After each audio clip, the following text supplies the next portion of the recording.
curso do Saber Direito desta semana é de Direito Administrativo. Você vai aprender o que é a tomada de contas especial, o conceito, os princípios e as normas federais, além da jurisprudência. As aulas são com a advogada Cristiana Muraro.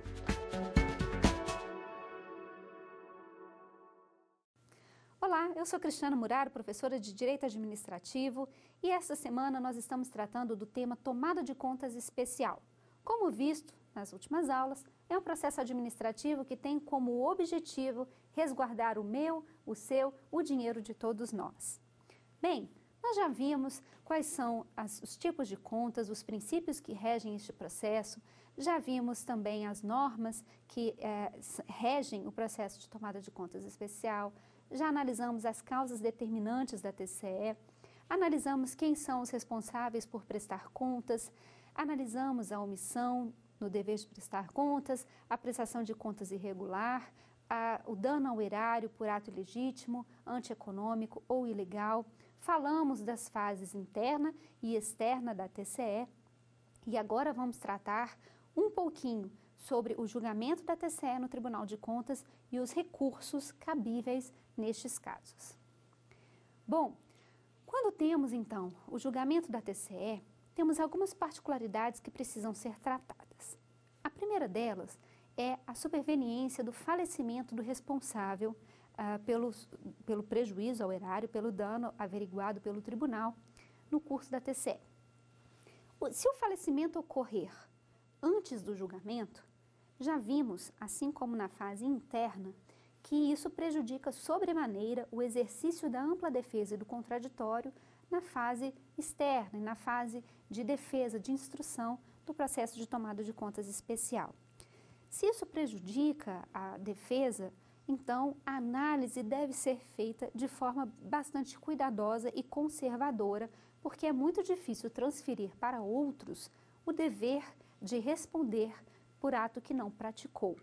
Em que pese já termos visto também em aulas passadas que o dever de prestar contas ele não é personalíssimo, ele pode ser transferido, como por exemplo, rege a súmula 230 do Tribunal de Contas da União, que o prefeito sucessor deve prestar contas daqueles recursos que o prefeito antecessor não tiver prestado. Então, por não ser uma obrigação personalíssima, essa obrigação pode ser transferida para outra pessoa que ocupou o mesmo cargo.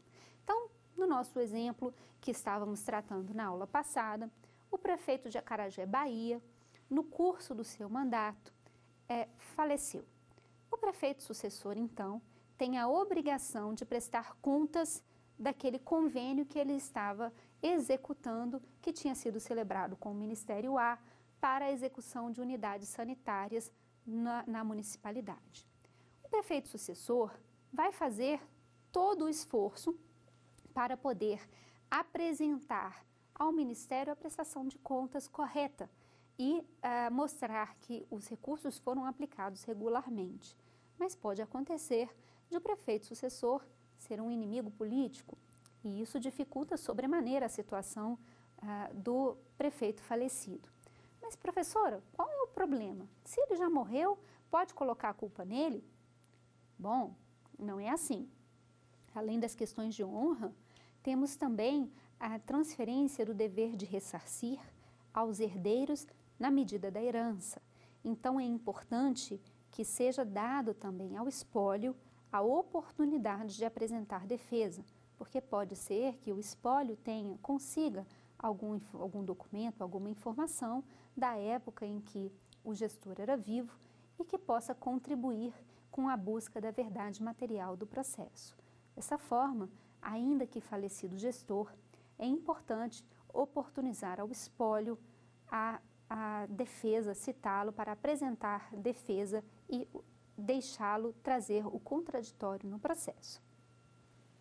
Se o falecimento do responsável, porém, ocorre depois do julgamento das contas e já houve uma condenação em débito, aqui a gente tem já a obrigação de ressarcir, que é transferida aos herdeiros na medida da herança.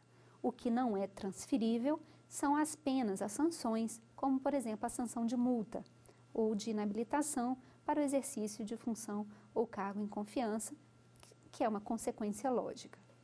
Então, é importante ressaltar essa questão do falecimento do gestor, porque pode impactar no resultado final do processo de tomada de contas.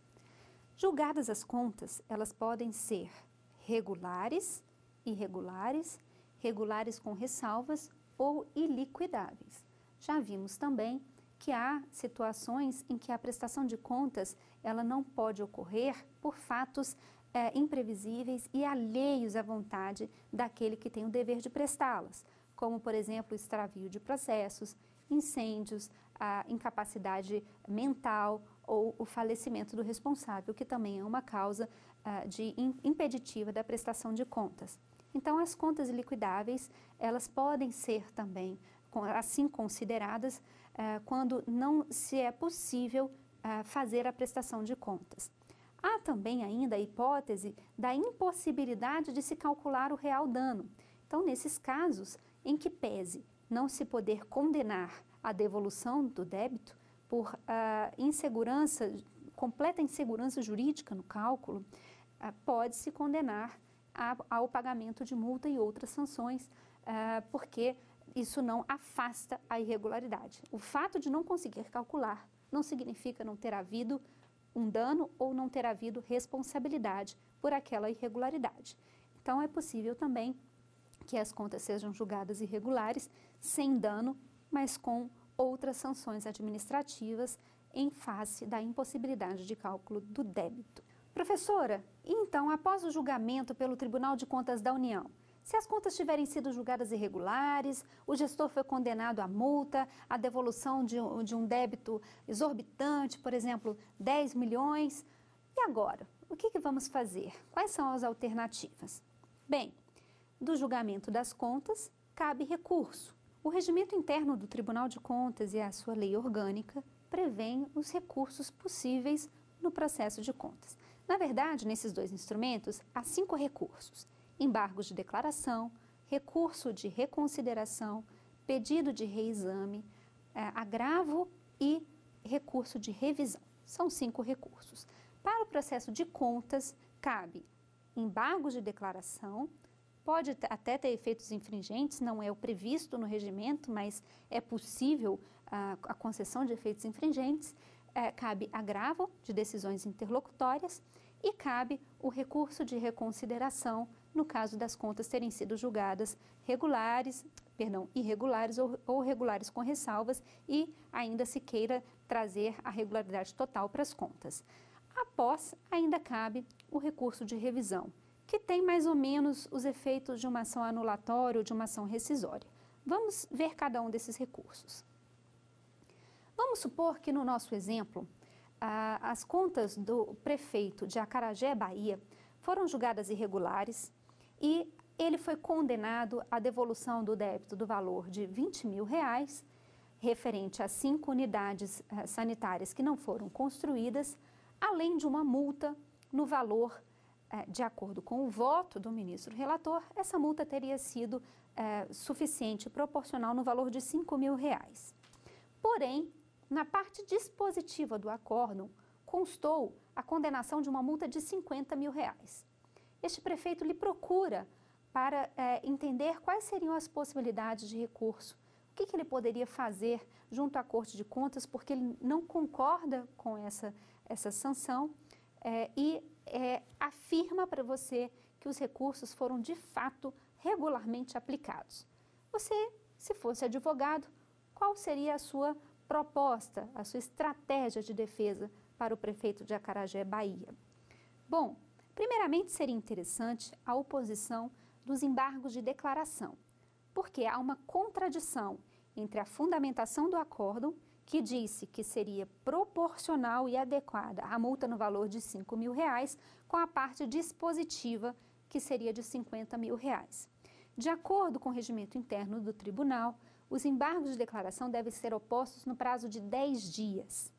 Vamos supor, então, que você utilize 7 dias após o recebimento da notificação do gestor de que as suas contas haviam sido julgadas irregulares e ele foi condenado ao pagamento do débito de R$20 mil e da multa no caso, uma multa de R$50 mil, então, com 7 dias, você, como advogado, opõe embargos de declaração.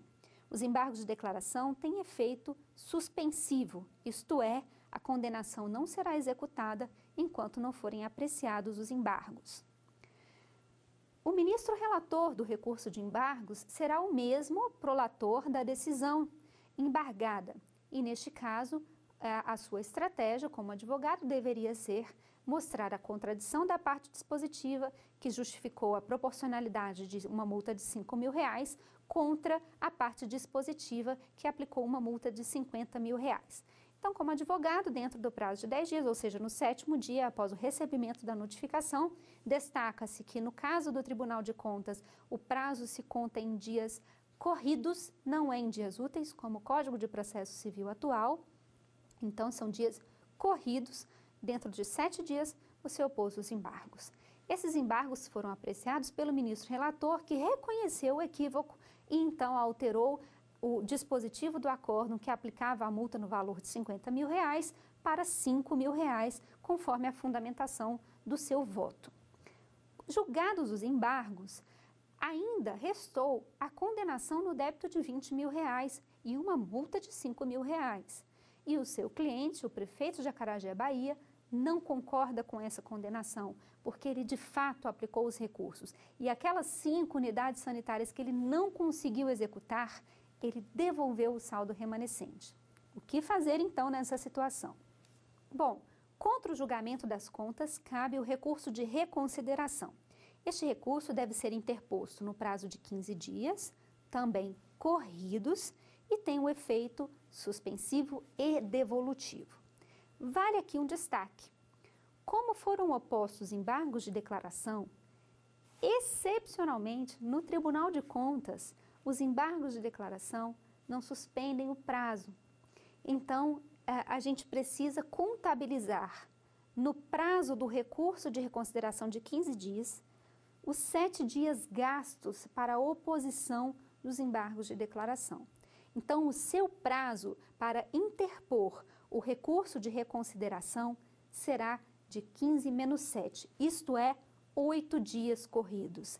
É muito comum vermos no Tribunal de Contas da União recurso de reconsideração não ser conhecido por intempestivos, porque antes dele foram opostos embargos e o advogado esquece de contabilizar naquele prazo de 15 dias o prazo gasto para a oposição dos embargos. Então, uma dica, muita atenção para quem também pretende fazer concurso para o Tribunal de Contas, é uma dica preciosa. Deve-se contabilizar no recurso de reconsideração o prazo gasto com o recurso de embargos, para que você não tenha o seu recurso considerado intempestivo. No recurso de reconsideração, em que pese não termos no TCU outra instância julgadora, significa dizer que o mesmo colegiado que apreciou as contas também apreciará o recurso de reconsideração. Mas os atores deste recurso são diferentes. Como assim, professora? Quando se interpõe o recurso de reconsideração, ele é dirigido ao presidente do tribunal, porque o presidente encaminhará para distribuição por meio de sorteio, será sorteado outro relator que não seja o mesmo relator das contas. Então, é obrigatória a mudança da relatoria. Sorteado outro relator, este recurso será encaminhado para a Secretaria Especializada de Recursos do Tribunal de Contas, que é a SERUR. Isto é, no nosso exemplo, em que o Ministério A firmou o convênio com a Prefeitura de Acarajé, Bahia, então fez a parte da tomada de contas especial da fase interna, não saneou a irregularidade, e aí encaminhou o processo de TCE ao Tribunal de Contas, nós tivemos um relator, o seu cliente, o prefeito de Acarajé, Bahia, foi condenado ao pagamento da multa de R$20 mil. Esse processo foi analisado pela SESEX Bahia, como mencionamos, né, a Secretaria de Controle Externo do Estado responsável por aquele município em termos de repasse federal para um ente municipal. Então, hoje, né, na atual estrutura organizacional do TCU, a unidade responsável seria a SESEX estadual daquele município. Então, a SESEX Bahia instruiu o processo e agora, no recurso, será uma outra unidade técnica, é a Secretaria Especializada em Recursos. Então, a CERUR vai primeiro fazer o exame de admissibilidade do seu recurso, verificar a tempestividade, a legitimidade recursal. Ou seja, aquele gestor que está interpondo o recurso realmente foi condenado na decisão, ele tem legitimidade, interesse neste recurso? Então, são os pontos verificados. Há uma particularidade no Tribunal de Contas e que não é necessário preparo, não é necessário pagamento de custas, nem para apresentação de defesa, nem para interposição de recursos. Então, a admissibilidade, ela realmente é voltada para a tempestividade, para a legitimidade recursal. Pois bem, sendo o seu recurso admitido, a CERUR faz uma proposta de admissibilidade, favorável ou não, encaminha para o ministro relator, que foi recentemente designado e que não pode ser o mesmo do processo de tomada de contas especial. O ministro relator vai, então, apreciar a admissibilidade, seu recurso sendo admitido, é atribuído a ele o efeito suspensivo e devolutivo e o processo é devolvido para a CERUR para instrução. Na instrução, a CERUR vai analisar os argumentos recursais, cotejar as provas e elaborar a sua proposta de mérito. Nesta proposta de mérito, ela vai sugerir ao novo relator que dê provimento ou não ao recurso, dê provimento parcial ou total ao seu recurso. Então, depois da proposta de mérito, como é obrigatória a oitiva do Ministério Público junto ao Tribunal de Contas em todas as fases da tomada de contas especial, o processo deve seguir para análise e parecer do Ministério Público de Contas. O Ministério Público, da mesma sorte que na fase anterior do processo, pode concordar ou discordar com a opinião da unidade técnica, justificando a sua posição. Após, o processo é encaminhado para o novo relator, que vai exarar o seu relatório e voto e submeter o processo à apreciação do órgão colegiado com as mesmas regras já mencionadas sobre a elegibilidade, qual seria o colegiado competente para julgar aquelas contas, se plenário, se primeira ou segunda Câmara, na verdade, para julgar o recurso, perdão.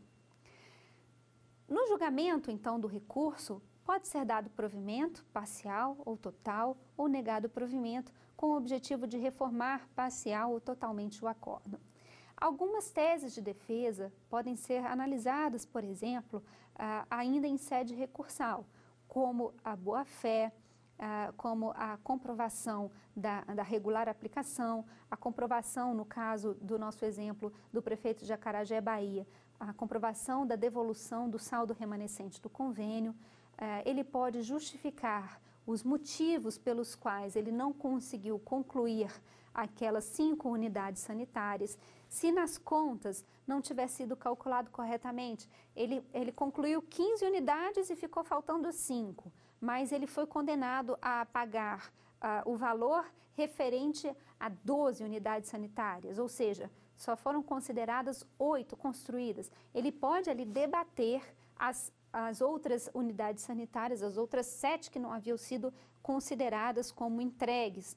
Então, na análise recursal, todos esses elementos podem ser aventados e cabe, então, ao colegiado acatar ou não os argumentos recursais. Após o julgamento do recurso de reconsideração, cabe outros embargos, se for o caso, havendo ainda contradição, omissão ou obscuridade na decisão, ou então cabe um outro recurso, que é um recurso mais raro, né, o recurso de revisão, que pode ser interposto no prazo de 5 anos, mas a ele não é dado o efeito suspensivo. O recurso de revisão, ele pode ser interposto em ocasiões específicas. É necessário que haja erro nas contas, superveniência de provas ou fatos com efeitos nas provas produzidas nos autos, ou então erro ou falsificação de documentos que foram considerados no processo e que descobriu-se não poder subsistir no caso.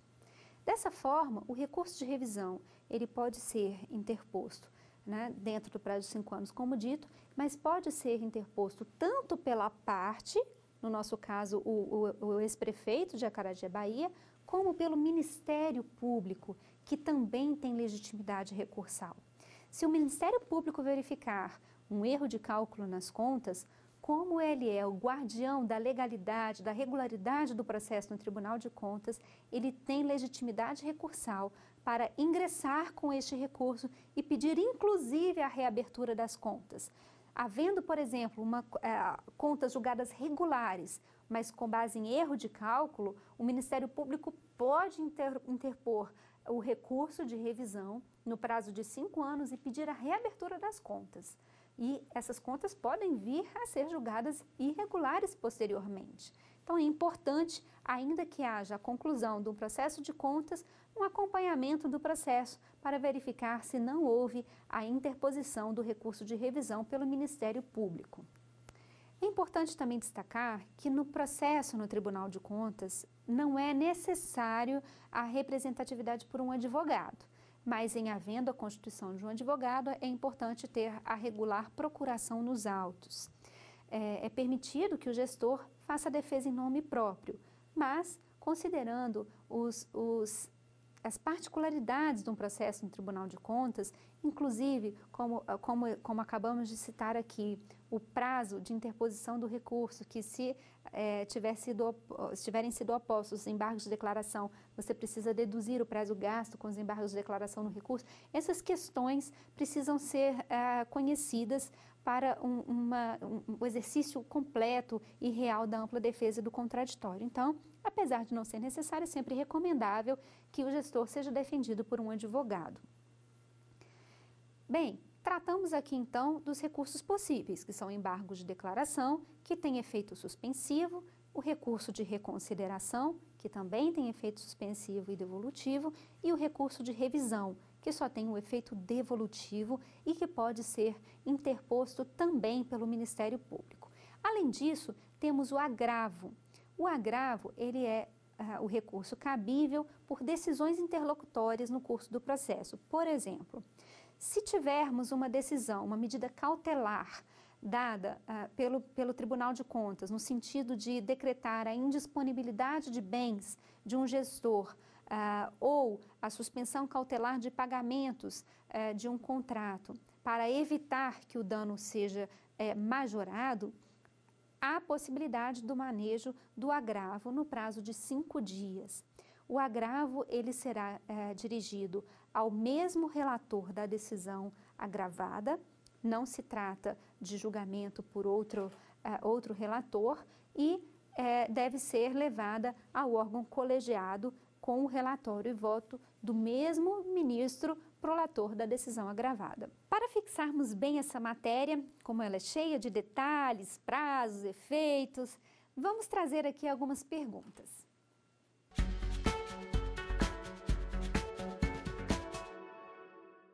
O falecimento do responsável pela aplicação de recursos públicos não tem efeito sobre o processo. A. Que transitou em julgado imputando débito. B. Que transitou em julgado imputando multa. C. Que ainda não teve citação. E D. Que ainda não teve resposta do citado. Bom, vamos analisar essa questão porque ela é um fato bem interessante no curso de uma tomada de contas especial. Como eu mencionei, o falecimento do responsável tem efeitos no processo e depende do momento, né? A multa, ela não pode ser transmitida aos herdeiros, aos sucessores, enfim, mas a obrigação de indenizar, ela é transmitida aos herdeiros na medida da herança. Então, vamos analisar a questão. Bem, se o falecimento do responsável acontecer no processo conforme letra A, que transitou em julgado imputando o débito, realmente não há efeitos no processo. Isso porque, constituído o débito, há já uma dívida ativa, o débito é inscrito em dívida ativa e há a obrigação de os herdeiros, na medida da herança, quitarem essa dívida. Letra B, que transitou em julgado imputando multa. Neste caso, o falecimento do responsável traz efeitos ao processo porque a multa não pode ser transmitida, é personalíssima. Então, essa multa deixa de existir. Letra C, que ainda não teve citação.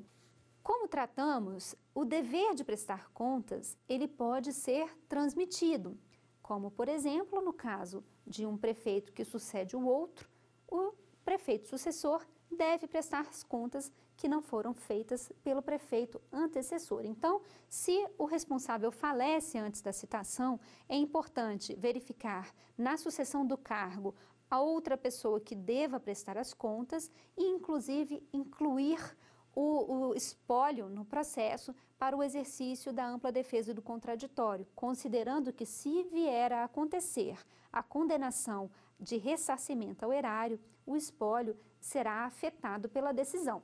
E letra D, que ainda não teve resposta do citado. Aqui é mais ou menos a mesma situação da ausência de citação, né? Apesar de não, se o gestor receber a citação e falecer, como eu mencionei, que alguns gestores, quando recebem a citação, né, passam mal. Citei o exemplo de um gestor que teve um infarto, porque recebeu na sua casa o ofício assim: recolha os cofres públicos a quantia de 10 milhões de reais ou apresente a defesa em 15 dias. Ele nem leu do ou para frente, né? Quando ele viu recolha os cofres públicos os 10 milhões, já teve um infarto. Enfim, se a citação acontece e sobrevém o falecimento do gestor, o dever, na verdade, o direito, né, a ampla defesa e o contraditório, ele é repassado ao espólio, porque pode vir a ser afetado quando de uma eventual imputação, uma condenação de ressarcimento ao erário. Se o responsável falece antes da citação, depois da citação ou depois da condenação, os efeitos são distintos, na verdade. Quando há a condenação do responsável, há também a constituição do débito. Se ele falece depois do débito constituído, esse débito já está inscrito na dívida ativa e ele é transmitido aos herdeiros nos limites da herança, ou seja, não há efeitos práticos no processo de TCE, quando o gestor falece depois da condenação em débito. Então, neste caso, o falecimento do responsável, conforme a alternativa A, no processo que transitou em julgado imputando o débito, realmente não tem efeitos sobre o processo de TCE. Terá efeitos na execução, que será agora contra o espólio e não mais contra o gestor. Então, a letra A está correta. A letra B, que transitou em julgado imputando multa. Neste caso, em razão do falecimento do responsável, a multa, como ela não pode ser transmitida, essa multa deve ser, então, anulada. Desta forma, então, o falecimento do responsável, quando o processo de TCE tem a imputação de multa, tem efeito sobre o processo e essa multa não poderá mais subsistir. Já na letra C, que ainda não teve citação, ou D, que ainda não teve resposta do citado, neste caso, o falecimento do responsável, ele pode trazer os efeitos no processo porque a dificuldade de apresentar defesa em nome de terceiros. Há uma corrente doutrinária que defende que as contas devem ser julgadas iliquidáveis em relação ao responsável falecido que não tenha sido citado ou que, citado, ainda não tenha apresentado a defesa pela real impossibilidade de se apresentar defesa em nome de terceiros.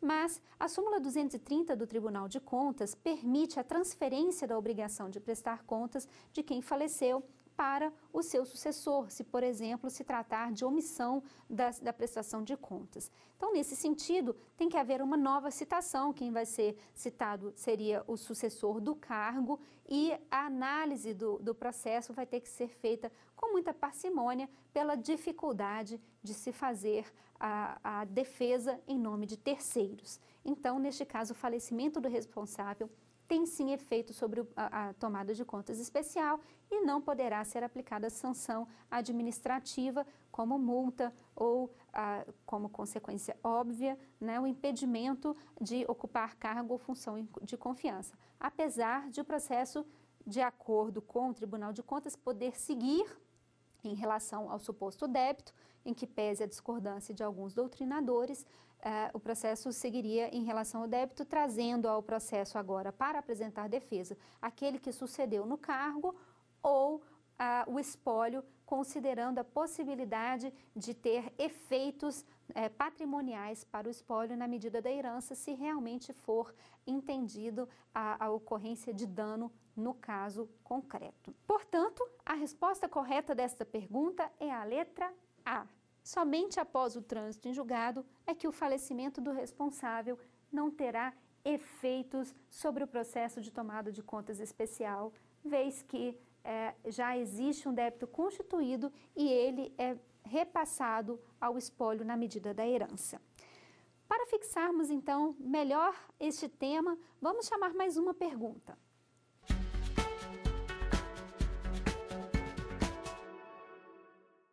O servidor pode recorrer no Tribunal de Contas se a. Ao mesmo for imputado débito pelo Tribunal de Contas, b. estiver defendendo o colega, mesmo que não seja advogado, pelo princípio do ius postulandi, c.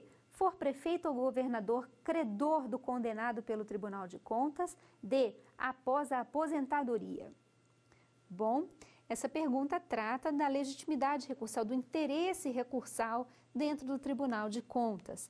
Como nós falamos, é importante para a admissibilidade do recurso que haja o interesse do recurso, ou seja, que o recorrente tenha sido prejudicado pela decisão a ser recorrida, a ser atacada pelo recurso. Então, analisando a questão, temos que o servidor pode recorrer se ao mesmo for imputado débito pelo Tribunal de Contas.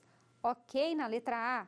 Se ele tiver sido condenado, ele tem interesse, legitimidade recursal para opor embargos de declaração, interpor o recurso de reconsideração ou o recurso de revisão.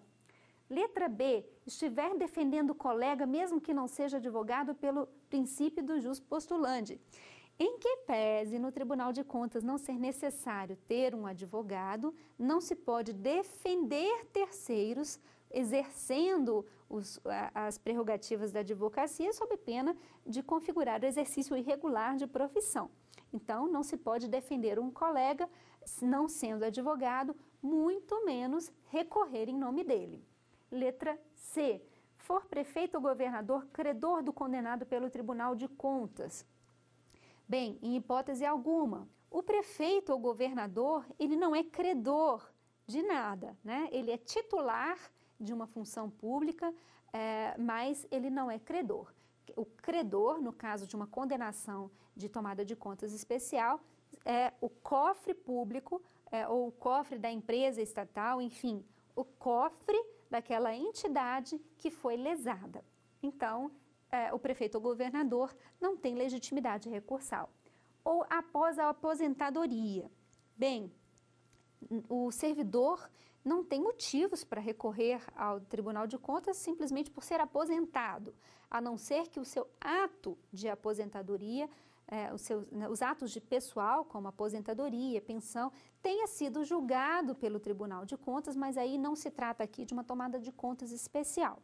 Então, o simples fato de ser aposentado não dá legitimidade recursal.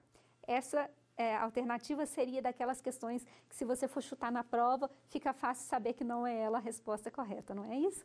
Então, a resposta dessa pergunta é a letra A. O servidor pode recorrer no Tribunal de Contas se ao mesmo for imputado débito pelo TCU. Bom, vamos seguir agora com um outro assunto bem interessante, que é o esgotamento da esfera administrativa. Pois bem, já vimos a tomada de contas especial na sua fase interna, na fase externa, os recursos cabíveis e, professora, quando há uma condenação, o que acontece com esse débito? Como ele é executado? Bem, superada as fases recursais, esgotada a via administrativa, nós temos aqui dois caminhos. Ou o condenado vai efetivamente pagar, quitar o débito, e isso pode ser feito através da emissão de uma guia de recolhimento da União, que é uma GRU, que é expedida no próprio site do Tribunal de Contas.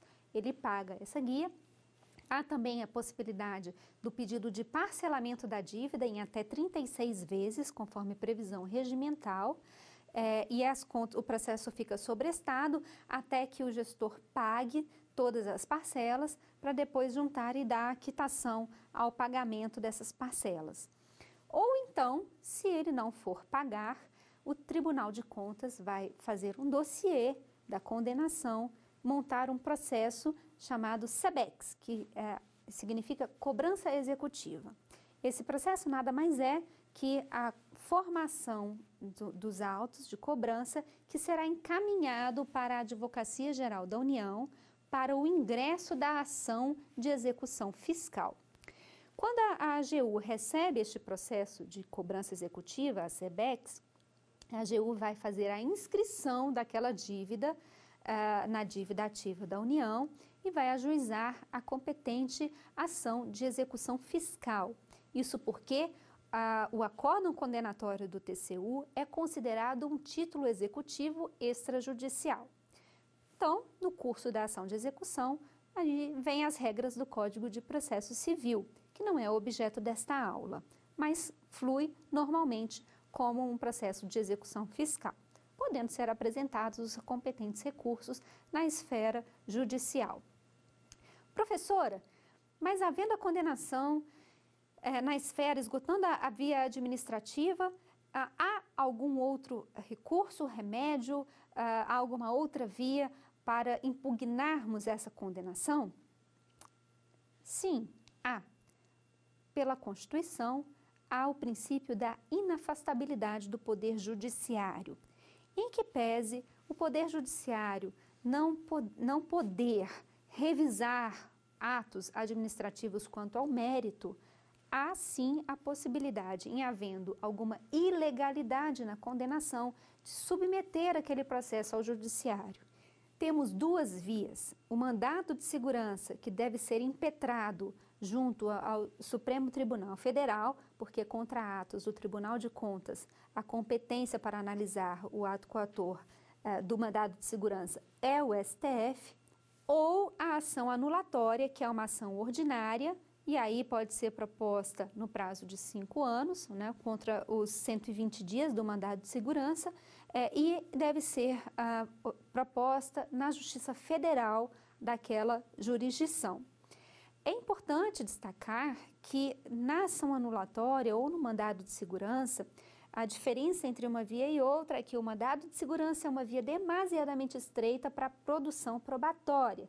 Então, se for necessário a dilação probatória como prova pericial ou algo do gênero, é melhor optar pela via ordinária. Vamos dar um exemplo prático para a gente entender como é que funciona isso? Determinada empresa de prestação de serviços gráficos, vamos chamar aqui de Gráfica A. A Gráfica A celebrou um convênio com o Ministério B de prestação de serviços gráficos.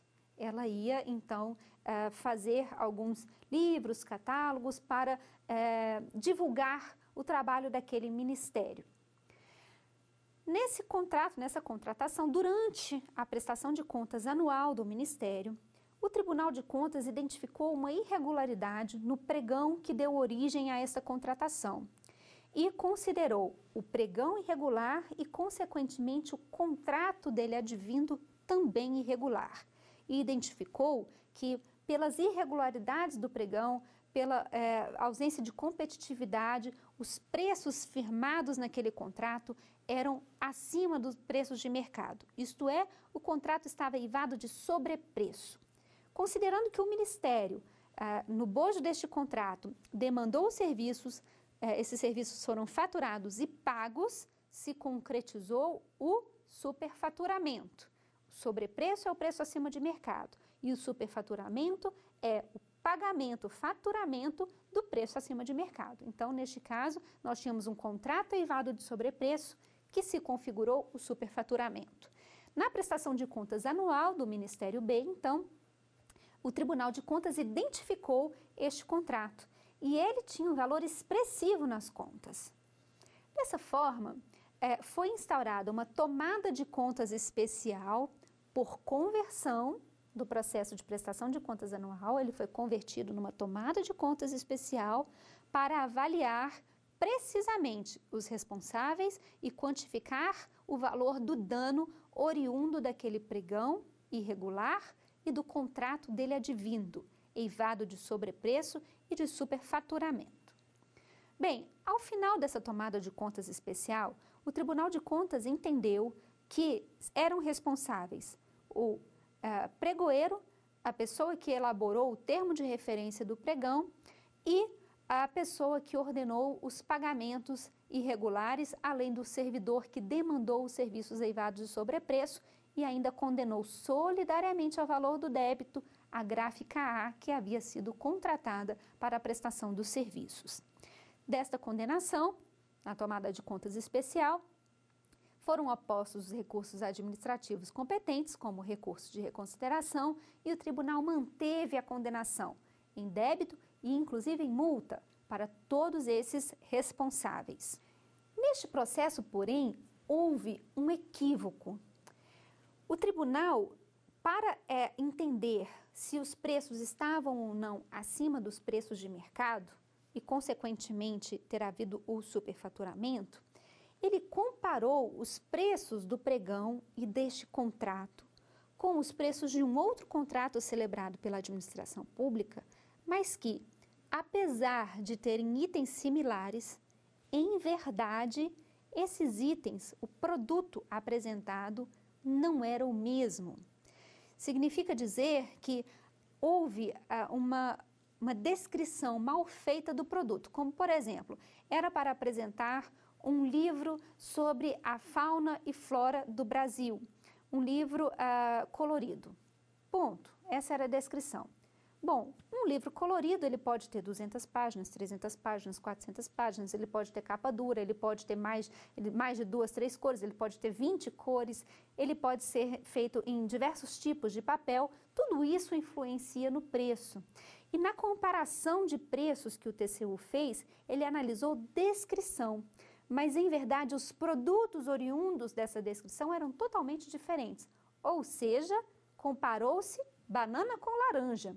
E por isso foi entendido ter havido sobrepreço. Mas, em verdade, se analisássemos os produtos entregues pela gráfica A, reconheceríamos que aqueles produtos, pela sua qualidade e pela quantidade de páginas, pela quantidade de cores, pela qualidade do papel, pelo tipo de encadernação, ele realmente era um produto mais caro do que o paradigma que o TCU estava considerando.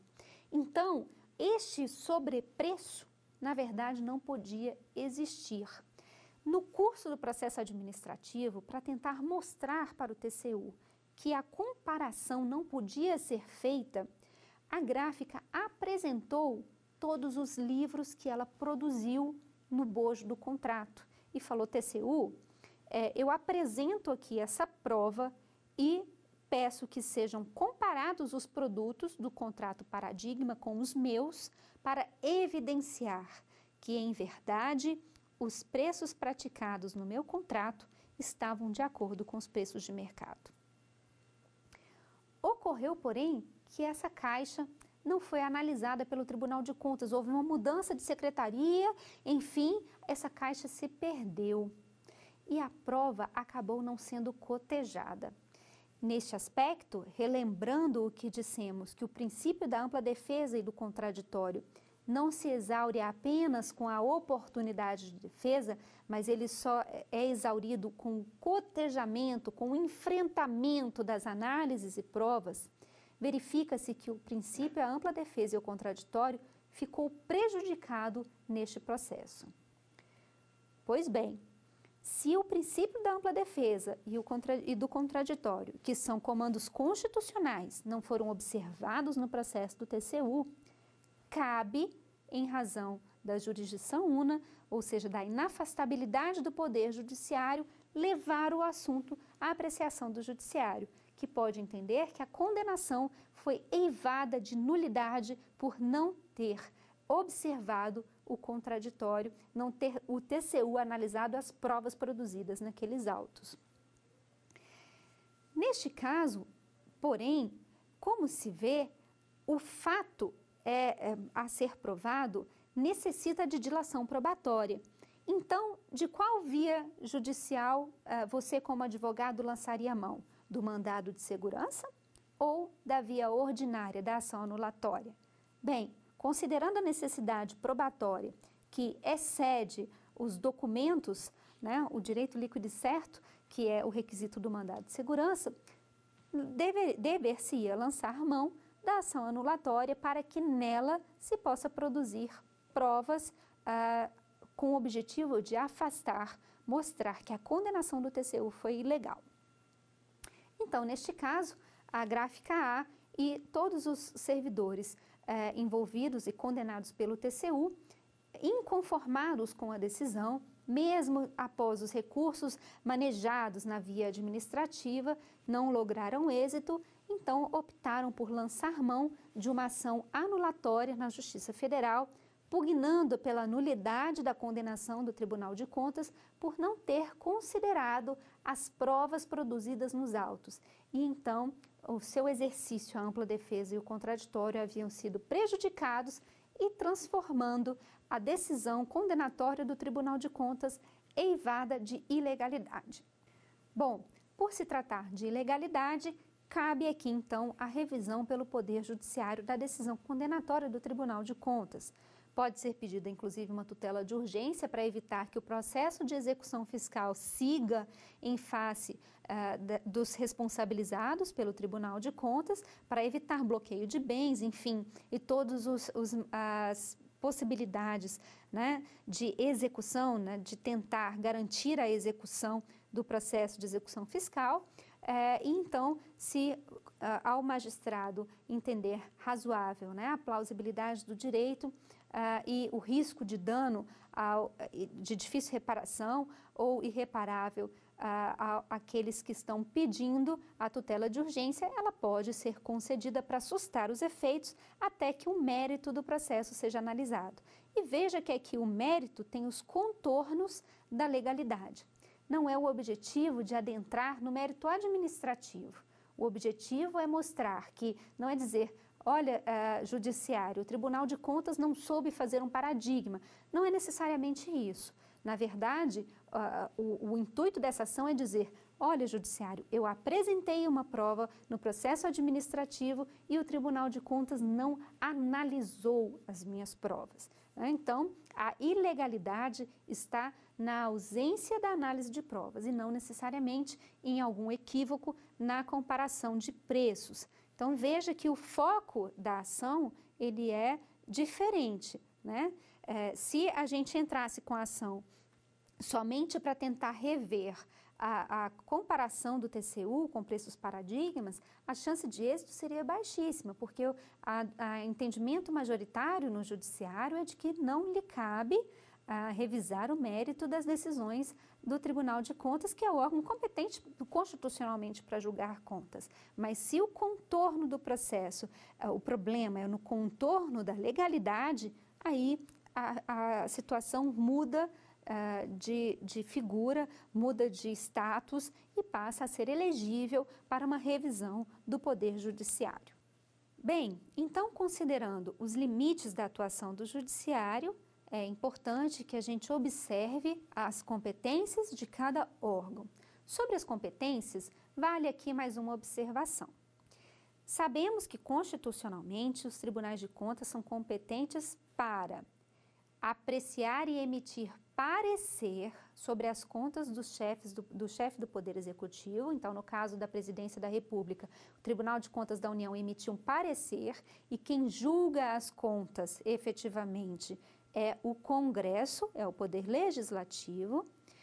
B, o Tribunal de Contas é competente para julgar as contas de todo aquele que gere, recebe, guarda, administra bens ou valores públicos, e aqui entendemos aquele que tem alguma ligação com a administração pública direta ou indireta, algum vínculo, não é dado simplesmente julgamento de contas de particulares, a não ser que ele esteja em coautoria com algum servidor. Ou o Tribunal de Contas pode também julgar as contas de gestão, que não se confundem com as contas anuais. Vamos dar um exemplo aqui na esfera municipal.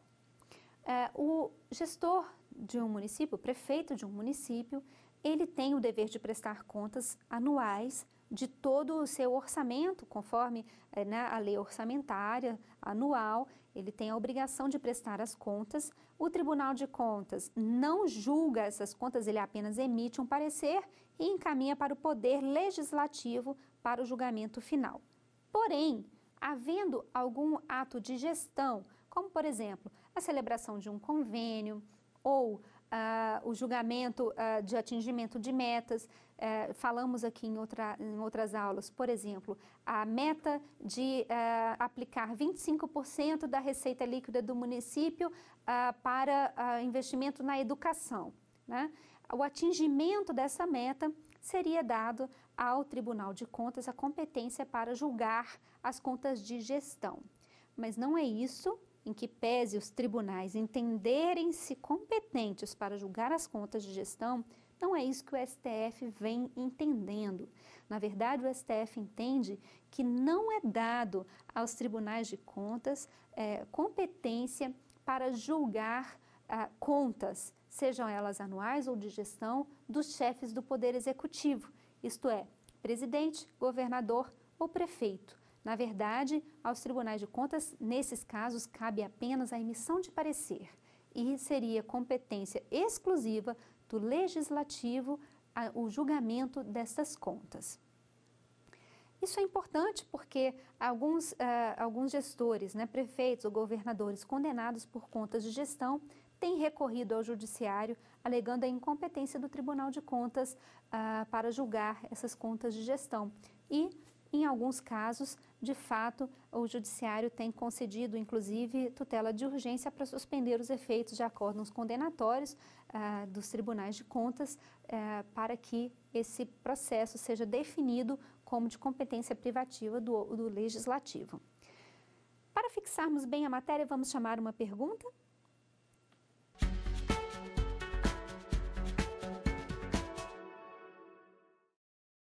O STF decidiu que o prefeito deve ter as contas anuais julgadas pelo Poder Legislativo Municipal. Essa decisão A. Afronta a Constituição Federal porque retira a competência do Tribunal de Contas. B. Gera impunidade porque a partir dessa decisão o prefeito pode praticar atos de ordenador de despesas sem punição. C. Considera a distinção entre a competência para emitir parecer sobre contas anuais e julgar as contas anuais. E D, é decisão isolada e não se enquadra como jurisprudência. Vamos analisar as alternativas, então, desta questão. Como eu falei, de fato, o STF tem decidido no sentido de que o prefeito deve ter, como chefe do Poder Executivo Municipal, deve ter as suas contas anuais julgadas pelo Poder Legislativo Municipal. Essa decisão afronta a Constituição Federal porque retira a competência do Tribunal de Contas? Não. Em verdade, a decisão é pautada na Constituição, porque a Constituição diz que no artigo 70 e 71 quais são as competências do Tribunal de Contas. E ao Tribunal de Contas é dada a competência de emitir parecer sobre as contas do chefe do Poder Executivo. A Constituição não atribui expressamente a competência de julgar as contas de chefe de Poder Executivo. A competência de julgamento, ela é genérica para todo aquele que guarda, gere, recebe bens, dinheiros ou valores públicos.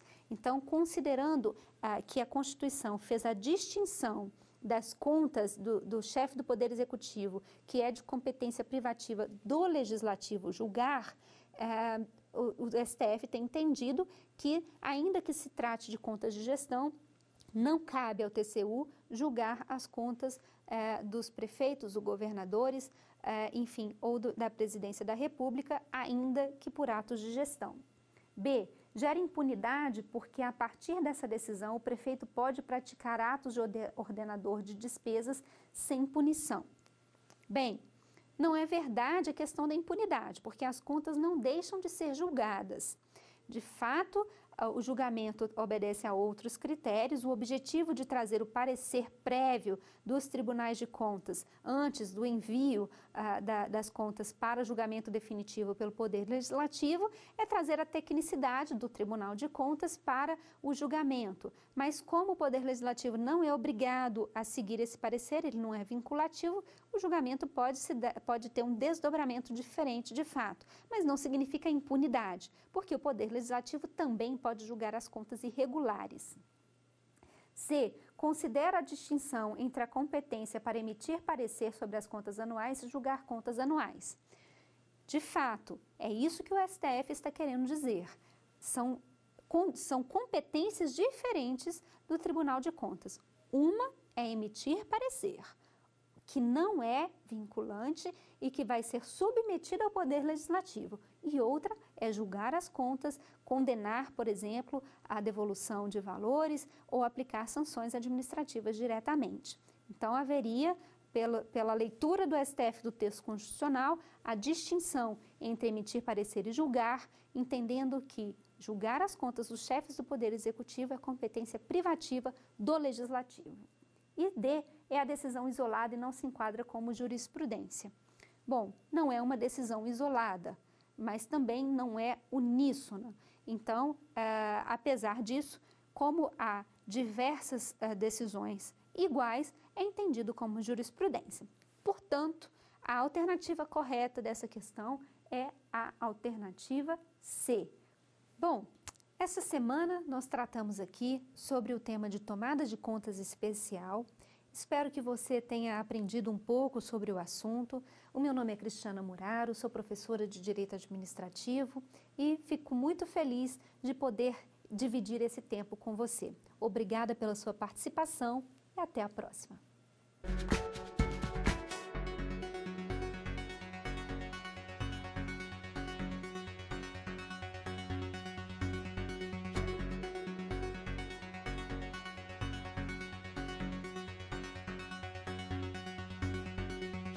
Gostou das aulas? Você pode dar sugestões de temas que quer aprender no Saber Direito. Escreva pra gente, o nosso e-mail é saberdireito@stf.jus.br ou entre em contato pelo nosso WhatsApp. O número é este que aparece na tela.